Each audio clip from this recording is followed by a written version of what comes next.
I hope you're having a great day and I hope you're staying safe at home. Today, I want to talk about energy. Why is it such an important topic? Energy. You know, there is energy everywhere. You are born out of energy. Right now, there is energy in you. There is energy in trillions of cells that make up this whole beautiful body that you have. There's energy everywhere. There's energy in the wind. There's energy in nature, in a plant. There's energy in the food that you eat. There's energy in the alcohol that you drink, the drugs that you misuse. Energy is energy. You make it positive or you make it negative. You can use energy to create or you can use energy to destruct.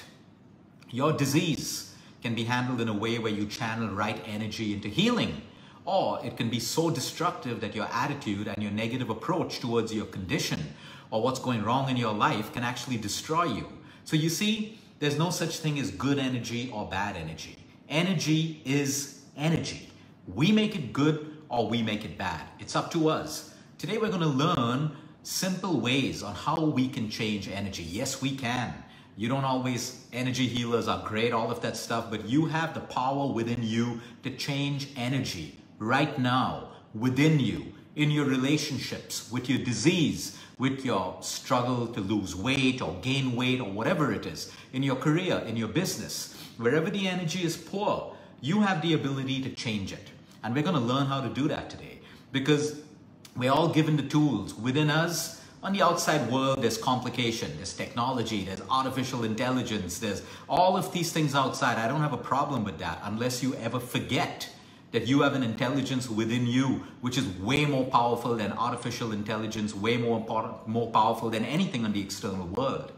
Okay, we're going to learn now how to change that energy. Let me give you an example. Have you ever been in a situation where you enter a room full of people or with one person and immediately you feel out of place? You feel like the energy is really bad. You don't feel the vibe. You feel like, I don't want to be here. That's an energy. Have you walked into a room and immediately you feel accepted, you feel happy, you're in your element, everything feels good? That's energy again. Have you ever spoken to a person? Maybe you don't even know that person and there doesn't even have to be words spoken, but you sense a bad energy. And there are some people, strangers, and you know, in their company, you've not even started speaking, but you feel a great energy. All of this is energy.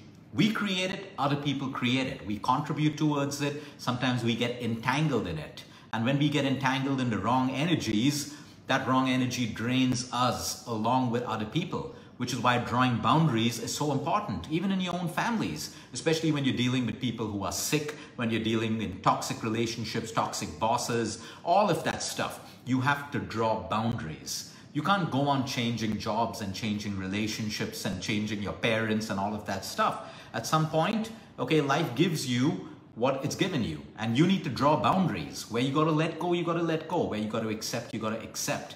Now let's move straight into what we do. There are also other things that give you energy, but a false sense of energy, like alcohol. It gives you energy only while you're drinking. All of a sudden, you feel spectacular, strong, your guards are down, you say things that you would never say when you were sober. People get false energy when they're on drugs. They get a high, they enjoy the high, but then they have a crash. When we overshop, when we do anything that stimulates our dopamine rapidly, like instant gratification. But the moment that instant gratification is over, you feel sad again. So that's not real energy. That's artificial energy. It is real energy in a way, but it's not the kind of energy that you want to build. Now, how do we build and how do we change energy? You're feeling low right now. How do you change that energy? You're struggling with a problem. You got some bad news today. You may have a disease, whatever it is. Every one of us have problems in our own ways. The point is, how do you change the energy? Because if that energy of that problem is negative, it's draining, guess what? That's going to be your experience. You're going to behave according to the energy created. And when you behave according to the energy created, that's your experience. So if you're having a bad thought at the start of the day or something bad happened and you allow that energy to continue in your day, what's your experience at the end of the day? A bad day. So bad that even the good things that happened, you can't see that because you're blinded and focused only on the energy that has drained you. So let's start off with, there's a whole list of things that you can use to change energy. The first one being gratitude. No matter what, you have the ability to be grateful for something. And the more you practice that, the faster it is to change the energy of how you're feeling right now or in a situation. All may be lost at this particular point. Something's not going right for you. But if you can focus a little bit of gratitude on the things that are going right, guess what? Your problems don't disappear, but you've been able to change the energy, which is good for you. Why do we need to change this energy? Again, human health, human body, inflammation, immunity, homeostasis. When the energy is right within the body, your heart rate is good, your blood sugar levels are good, your cholesterol is good, everything is in homeostasis. Okay, your pulse rate, everything. When the energy is in disharmony, we move out of homeostasis, and that's when we're prone to any condition, from a simple condition to a deadly disease. That's why maintaining an energy within us is critical for our health, physical, emotional, spiritual, intellectual, mental. That is the importance of maintaining energy. Another kind of energy is your prana. Okay, without oxygen, all of us die, right? We all know that. That's why your prana, which is your breath, which is your oxygen, is also an energy. So when we learn how to use our breath by practicing pranayama, simple breath work, if you can't do pranayama, that's fine. Start off with alternate nostril breathing, or just simply start off with focused inhales and focused exhales. Learn how to control your inhale belly breathing and a long slow exhale. So if your inhale is 4 seconds, aim for your exhale to be 8 seconds, double. You can play around strategically with the prana, with your oxygen levels, and change your energy. Okay, blessing people with good words, wishing them well, God bless you, or whatever it is. I wish you well, I wish you great health. From your heart, you can change energy. You can build new energy as well by saying words and meaning them. Okay, other ways that you can. You want to change the energy in a room, right? Light a candle. Keep chimes, wind chimes. When the wind blows and those chimes make those bell-like sounds, you're changing energy around you. Sometimes in a room, the energy is very, very poor. You can have a salt lamp. I can guarantee you this. This is my own personal experience.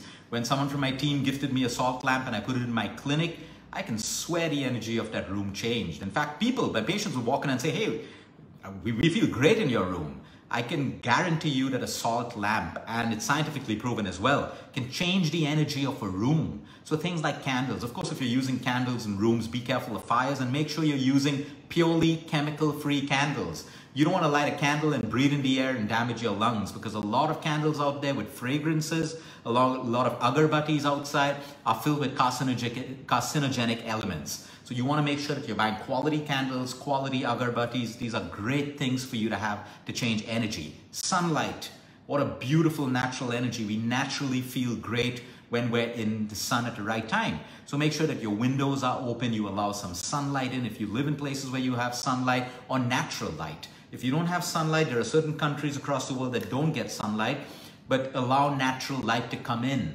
through your windows. That can also change the energy of the place that you live in. Nature.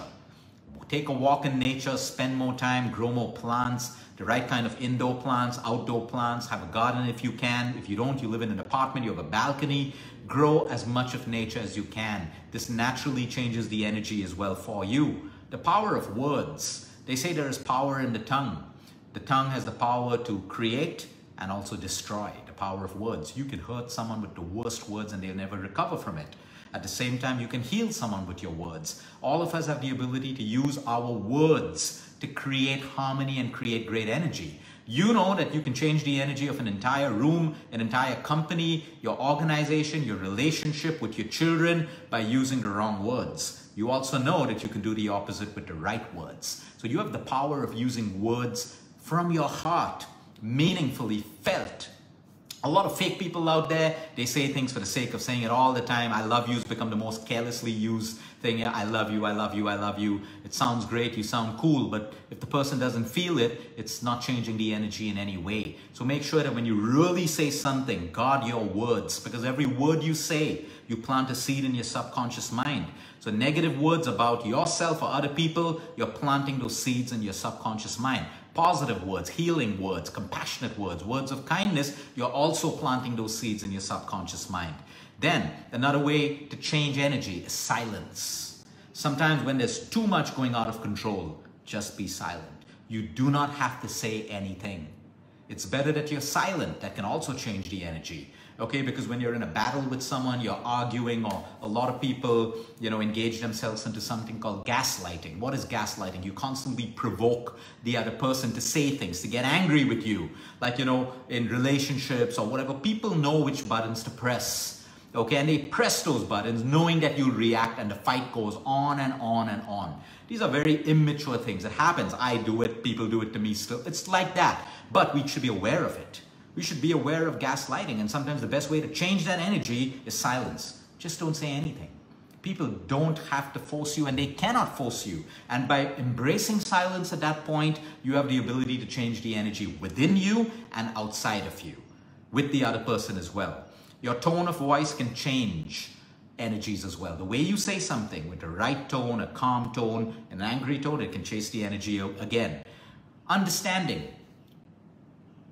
By using the gift of understanding, you can change energy. Someone's angry, someone's vomiting all over you, someone's spitting out all their insecurities on you, and you respond. It's difficult, but I understand how you're feeling. You can change the entire energy of that situation instead of reacting back against. So you have the power to change energy even with the gift of understanding. When you truly understand, it's also called empathy. When you actually truly understand someone else, you actually give them a gift and you change the energy between you and that person. Touch and embrace. I'm talking about good touch, and good embrace can change energy. Sometimes there are no words to be spoken when people are grieving or something really traumatic happens. Your words can't help anyone. Don't use words if you don't have words to use. But the right touch, a warm embrace, a warm hug can be very, very healing, and it can also change the energy. Yesterday we spoke about the power of acceptance. That is also a beautiful way of changing energy. Right now things are not going right for you, but you decide to flow and accept. You've changed the energy. Your day gets better. The same thing with letting go. Now, how do we practice all of these energies? Again, meditation. Your practice of simple meditation, reflection, visualization, sitting in silence can help you check this. All of this is in one basic, it all gets stitched together with one powerful word, mindfulness. You got to live a mindful, conscious life. Why am I feeling this right now? What changed this energy in me? And then you reflect, and it was that last call that you had, maybe with your boss, with your partner, with someone else, or maybe it was something you saw in the news or something. At least you become aware of things that change your energy. And now you can move to action, MTA. You can take the right action, but if you're not mindful, okay, you just go on accumulating all the wrong energies, and that keeps pulling you down. Today people get tired, fatigued. It's called chronic fatigue syndrome. Their vitamin D3 is fine. They have absolutely no medical problem. But the amount of emotional stress they have drains them so much that they are chronically fatigued. They need to change the energy. So these are all the powers that we're born with and that we own. You got to remind yourself that you own these powers and that you should be using them. You can only use your powers if you live mindfully and consciously. So at any given point, you're not feeling good, okay? Mindfully sit back and think. You will get your answer. You will get your answer. Your answer is not going to be in another drink, another joint, another pill. No, it isn't going to be there. Okay, I don't have a problem with those things, but I have a problem with you using it as a crutch, thinking it's going to solve your problems. It's never going to solve your problems. You got to do the work. You got to do the self-work to solve your problems. So these are some of the tools you can use to change your energy. Have a great day, everyone. Until next time, eat smart, move more, sleep right, breathe deep, and remember, you care is all about you.